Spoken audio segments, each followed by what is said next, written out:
కేంద్ర ప్రభుత్వ ఉద్యోగులు, పెన్షనర్లకు సంబంధించి ఒక ముఖ్యమైన అప్డేట్ అయితే వచ్చిందండి. హోలీకి ముందే డీర్నెస్ అలవెన్స్ డీఏ మరో 5% పెరిగి 63%కి చేరే అవకాశం కనిపిస్తుంది. ద్రవ్యోల్బణం భారం మధ్య ఇది లక్షల కుటుంబాలకు ఊరట కలిగించే నిర్ణయంగా మార్చొచ్చు.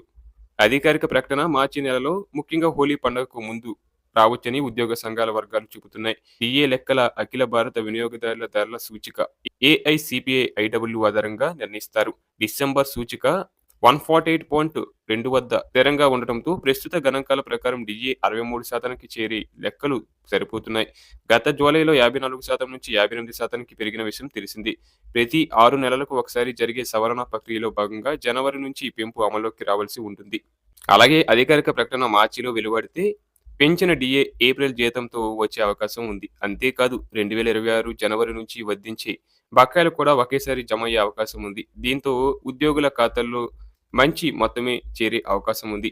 ఇక 8వ కేంద్ర వేతన సంఘం ప్రక్రియ కూడా మొదలైంది. కేంద్రం ఇప్పటికే విధి విధానాలకు ఆమోదం తెలిపింది. అయితే కమిషన్ తన సిఫార్సులు ఇవ్వడానికి దాదాపు 18 నెలలు పట్టొచ్చని అంచనా.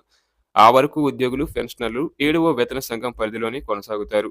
అందుకే ఈ డీఏ పెంపు ప్రస్తుతం తాత్కాలిక ఉపశమనంగా భావిస్తున్నారు. అలాగే ఇప్పటికే న్యూఢిల్లీలో 8వ వేతన సంఘం కార్యాలయం ప్రారంభమైంది. ఫిబ్రవరి 25న ప్రధాన ఉద్యోగ సంఘాలు సమావేశమై తమ డిమాండ్లపై చర్చించనున్నాయి. వేతన పునరుద్ధరణ, షిప్మెంట్ ఫ్యాక్టర్, కనీస వేతనం, అలవెన్స్లు, సేవా షరతులు వంటి అంశాలపై ఉమ్మడి మెమోరాండం సిద్ధం చేస్తున్నారు.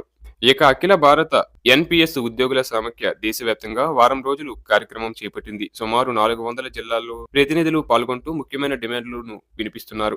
8వ వేతన సంఘం 200 రోజుల్లో నివేదిక సమర్పించాలని, కేంద్ర నిబంధనలు కేంద్రపాలిత ప్రాంతాల్లో ఏకరీతిగా అమలు చేయాలని కోరుతున్నారు. రాష్ట్ర ప్రభుత్వ ఉద్యోగులకు కూడా కేంద్ర సిబ్బందికి సమానమైన వేతన నిర్మాణం ఉండాలని డిమాండ్ చేస్తున్నారు.